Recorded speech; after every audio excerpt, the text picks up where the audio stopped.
أنا شريكك الدائم، أنا مساعدك الأكبر أو معيقك الأعظم. نصف الأشياء التي تريد أن تفعلها يمكنك أن توكلها إلي، وسوف أتمكن من القيام بها بسرعة وبالشكل الصحيح. أرني بالضبط كيف تريد فعل شيء ما، وبعد دروس قليلة سوف أقوم به بشكل تلقائي. أنا خادم لكل الأشخاص العظماء ولكل الفاشلين أيضاً. يمكنك أن تديرني من أجل المنفعة أو من أجل الخسارة، لا فرق بالنسبة إلي. خذني، دربني، كن حازماً معي وسوف أضع العالم عند قدميك. كن متساهلاً معي وسوف أدمرك. من أنا؟ الجواب هو العادة، the habit. رح أتشارك معكم موضوع العادات ورح نقسمه على حلقتين. الحلقة الجاية رح نحكي عن كيفية بناء العادات وكيف منبدل عادة سلبية بعادة إيجابية. واليوم موضوعنا هو قوة وأهمية العادات. يومكم سعيد، يا رب تكونوا بخير. خلونا نبلش. كل واحد فينا عنده عدد كتير كبير من العادات، في منها مفيد وإيجابي وفي منها عادات سلبية. نسبة كبيرة من الشغلات اللي بنعملها كل يوم هي بنعملها بحكم العادة، مثل لما منفيق الصبح منغسل وشنا، بعدين بنروح نشرب قهوة مثلا. طبعا هذا الروتين أو العادات بتختلف من شخص للتاني، بس إذا بتلاحظوا معظمها بنعملها بدون تفكير. إذا حبينا نعرف العادة ممكن نعرفها بأنه هي سلوك لما بنعمله بشكل متكرر مع الوقت بيتحول لفعل معتاد بنعمله بدون جهد وبدون حتى ما نفكر فيه. ونحن غالباً منفكر إنه ما لنا سيطرة على عاداتنا، يعني بتلاقي شخص بيقول لك إنه هي عندي عادة مستحيل تتغير، فمنحس إنه عاداتنا هن المسيطرين علينا. بس الخبر الحلو إنه هالحكي ما صحيح. العادات بنقدر نتعلمها وبنقدر نوقف نعملها، وبنقدر نبني عادة إيجابية وبنقدر نبدل عادة سلبية بعادة إيجابية. بس طبعاً الموضوع ما سهل، الموضوع بده جهد والتزام كتير كبير وبده صبر وبده قوة إرادة.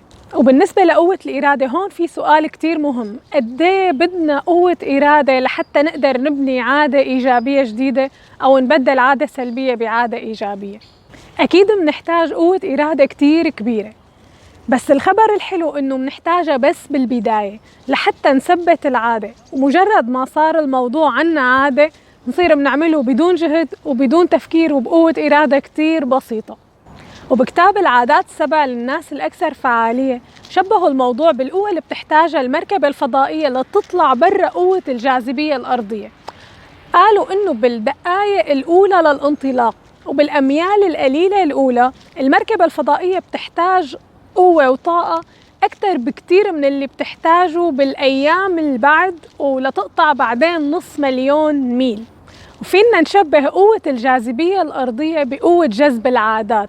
العادات إلى قوة جذب هائلة أكتر بكتير من ما بنتخيل، وأكيد بدنا جهد وقوة إرادة وطاقة كتير كبيرة لنطلع برا قوة جذب العادة. فالانطلاق بيتطلب جهد هائل، بس بمجرد أنه نطلع خارج نطاق الجاذبية كل حياتنا بتاخد شكل تاني. وهلأ منجي لموضوع العلاقة بين العادات وتحقيق الأهداف. أحسن طريقة لنحقق أهدافنا هي أنه نقسمها لعادات صغيرة، وما بتتخيلوا قديش فعل صغير بنعمله بشكل متكرر قديه ممكن يعطينا نتائج رائعة بالأخير. هلأ ممكن بهي الحالة إنه تتأخر النتائج لتبين معنا، يتأخر يعني تحقيق الهدف ياخد وقت أطول، بس هون ما المهم هو سرعة تحقيق الهدف وسرعة الحصول على نتائج، المهم هو الاستمرارية. مثلا بحط هدف إني بدي أقرأ كتاب وبقول بدي خلص هذا الكتاب بيومين، ممكن أقعد يومين ما أعمل شي تاني غير إني ماسكه الكتاب وما أتركه من إيدي لحتى خلصه. بس الفكرة إنه بس خلصه ممكن لبعد شهور أو حتى سنة لحتى أفكر أقرأ كتاب تاني. أنا ما المهم إني خلص هذا الكتاب بيومين، المهم ابني عادة القراءة. فمثلا ممكن خصص نص ساعة ساعة كل يوم للقراءة، وممكن إني ياخد الكتاب بدل يومين ياخد معي أسبوعين، بس بالأخير بعد أسبوعين لما رح يخلص هذا الكتاب فأنا رح روح جيب كتاب غيره، لأنه صارت القراءة عندي عادة. أو مثلا مثل إذا عندي مناسبة بعد شهر، بحط هدف إني بدي نزل وزني 5 كيلو مشان أطلع بهي المناسبة شكلي كتير حلو. بلش حط نظام غذائي كتير قاسي وبعمل رياضة كل يوم، بهلك حالي، بالأخير بعد شهر طبعا بنزلهم لل5 كيلو وبيطلع شكلي بهي المناسبة رائع. هي بتخلص المناسبة من هون وبس بزيد ال5 كيلو مرة تانية وبزيد فوقهم 5 كيلو تاني. نحن ما مهم إنه ينزل وزننا 5 كيلو بشهر وبعدين ما نقدر نكمل.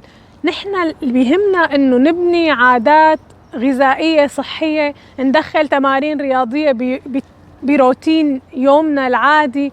ممكن بدل ما ينزلوا ال5 كيلو بشهر ينزلوا ب6 شهور، بس غالبا هن ما رح يرجعوا، وغالبا بصير نمط الحياة الصحي هو العادي تبعي. فما مهم السرعة اللي منحقق فيها الهدف، المهم إنه يصير هذا الشيء اللي عم نعمله عادة عنا.